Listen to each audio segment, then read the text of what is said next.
Radhe Radhe everyone, स्वागत है आपका आपके अपने यूट्यूब चैनल राधे की कृपा में।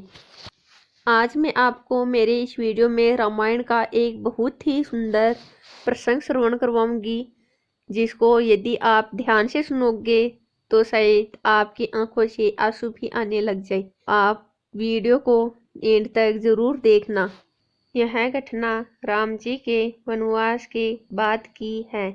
एक बार की बात है, एक रात माता कौशल्या को सोते हुए अपने महल की छत पर किसी के चलने की आहट सुनाई दी। उस आहट से माता कौशल्या की नींद खुल गई और फिर माता कौशल्या छत पर जाकर देखती है कि कौन है। तो देखती है कि श्रुतकीर्ति जी जो छत पर टहल रही थी। श्रुतकीर्ति सबसे छोटे बेटे की पत्नी है।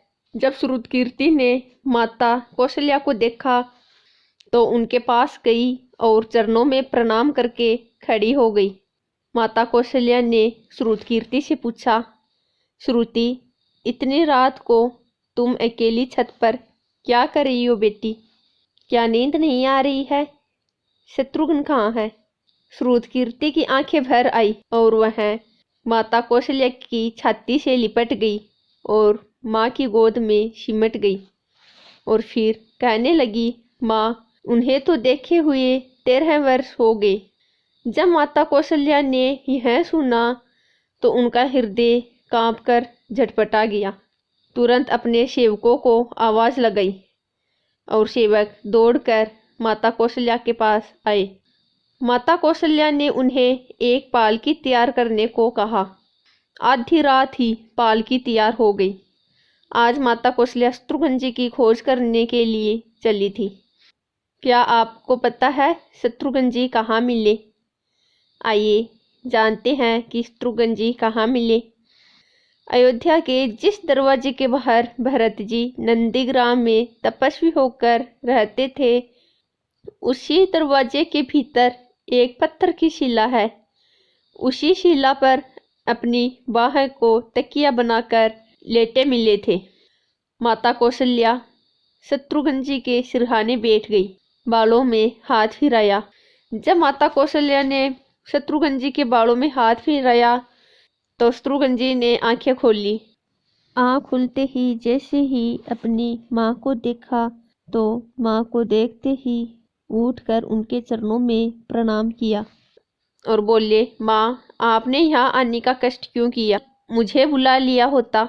माँ ने शत्रुघ्न से कहा, शत्रुघ्न यहाँ क्यों? शत्रुघ्न जी रोने लगे और बोले, माँ, भैया पिताजी की आज्ञा से वन में चले गए। भैया लक्ष्मण भी उनके पीछे चले गए। भैया भरत भी नंदीग्राम में है। क्या ये महल, ये रथ, ये राजसी वस्त्र विधाता ने मेरे लिए ही बनाई है? माता कौशल्या निरुत्तर हो गई। देखिए, भाई भाई में कितना प्रेम है। एक दूसरे के लिए राज्य का त्याग कर रहे हैं।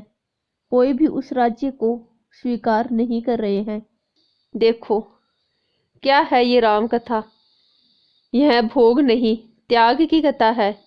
यहाँ त्याग की ही प्रतियोगिता चल रही है और सभी प्रथम है, कोई पीछे नहीं रहा। चारों भाइयों का प्रेम और त्याग एक दूसरे के प्रति अद्भुत, अभिनव और अलौकिक है। रामायण जीवन जीने की सबसे उत्तम शिक्षा देती है। भगवान राम को 14 वर्ष का वनवास हुआ तो माता सीता ने भी उसे सहर्ष स्वीकार कर लिया, परंतु बचपन से ही बड़े भाई की सेवा में रहने वाले लक्ष्मण जी भी राम जी से दूर कैसे रहते? वो भी माता सुमित्रा से आज्ञा लेकर उनके साथ वन में चले गए। परंतु जब लक्ष्मण जी अपनी पत्नी उर्मिला के कक्ष की ओर बढ़ रहे थे, तब वो मन में सोच रहे थे कि माँ ने तो मुझे आज्ञा दे दी, परंतु अब मैं उर्मिला को कैसे समझाऊंगा? मैं उनसे क्या बोलूँगा? यही सोच विचार करते हुए लक्ष्मण जी अपने कक्ष की तरफ जा रहे थे और जैसे ही लक्ष्मण जी अपने कक्ष में पहुंचते हैं तो क्या देखते हैं कि उर्मिला जी आरती की थाली लेके खड़ी थी और बोली, आप मेरी चिंता छोड़कर प्रभु श्री राम की सेवा में वन को जाओ। मैं आपको नहीं रोकूंगी। मेरे कारण आपकी सेवा में कोई बाधा नहीं आएगी, इसलिए साथ जाने का हठ भी नहीं करूंगी। लक्ष्मण जी को कहने में संकोच हो रहा था, परंतु उनके कुछ कहने से पहले ही उर्मिला जी ने उनको संकोच से बाहर निकाल दिया। वास्तव में पत्नी का यही धर्म है कि पति संकोच में पड़े उससे पहले ही पत्नी उसके मन की बात जानकर उसे संकोच से बाहर निकाल दे। लक्ष्मण जी चले गए, परंतु उर्मिला जी ने 14 वर्ष तक एक तपस्विनी की भांति कठोर तप किया था। वन में लक्ष्मण जी भगवान श्री राम और माता सीता की सेवा करने के लिए कभी भी नहीं सोए थे, परंतु उर्मिला ने भी अपने महलों के द्वार कभी बंद नहीं किए और सारी रात जाग जाग कर उस दीपक की लौ को बुझने नहीं दिया। मेघनाथ से युद्ध करते हुए जब लक्ष्मण जी को शक्ति लग गई और हनुमान जी संजीवनी बूटी का पर्वत लेकर अयोध्या के ऊपर से जा रहे थे, तो भरत जी उन्हें राक्षस समझकर एक बाण उन पर चला देते हैं और हनुमान जी बाण लगने से गिर जाते हैं। तब हनुमान जी ने सारा वृत्तांत सुनाते हुए यह कहा कि सीता जी का रावण ने हरण कर लिया, लक्ष्मण जी युद्ध में मूर्छित हो गए हैं। यह सुनते ही कौशल्या जी कहती हैं कि राम को कहना कि लक्ष्मण के बिना अयोध्या में पैर भी मत रखना, राम वन में ही रहे। माता सुमित्रा कहती है कि राम से कहना कि कोई बात नहीं, अभी शत्रुघ्न है, मैं उसे भेज दूंगी। मेरे दोनों पुत्र राम की सेवा के लिए ही तो जन्मे हैं। माताओं का प्रेम देखकर हनुमान जी की आंखों से आंसुओं की धारा बह रही थी, परंतु जब उन्होंने उर्मिला को देखा तो सोचने लगे कि यह क्यों एकदम शांत और प्रसन्न खड़ी है। क्या इन्हें अपने पति के प्राणों की कोई चिंता नहीं? हनुमान जी ने पूछ लिया, देवी आपकी प्रसन्नता का क्या कारण है? आपके पति के प्राण संकट में है। सूर्य उदित होते ही सूर्य कुल का दीपक बुझ जाएगा। इस पर उर्मिला जी ने ऐसा उत्तर दिया कि तीनों लोकों का कोई भी प्राणी उनकी वंदना किए बिना नहीं रह पाएगा। उर्मिला जी ने कहा, मेरा दीपक संकट में नहीं है, वो बुझ ही नहीं सकता। रही सूर्योदय की बात, तो आप चाहो तो कुछ दिन अयोध्या में विश्राम कर लो, क्योंकि आपके वहां पहुंचे बिना सूर्य उदित हो ही नहीं सकता।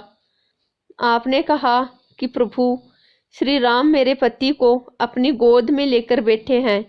जो योगेश्वर प्रभु श्री राम की गोदी में लेटा हो उसे काल छू भी नहीं सकता। यह तो वो दोनों लीला कर रहे हैं। मेरे पति जब से वन गए हैं तब से सोए नहीं है। उन्होंने न सोने का प्रण लिया था, इसलिए वे थोड़ी देर विश्राम कर रहे हैं, और जब भगवान की गोद मिल गई तो थोड़ा विश्राम ज्यादा हो गया। वे उठ जाएंगे। और शक्ति मेरे पति को लगी ही नहीं, शक्ति तो प्रभु श्री राम जी को लगी है। मेरे पति की हर श्वास में राम है, हर धड़कन में राम है, उनके रोम रोम में राम है, उनके खून की बूंद बूंद में राम है।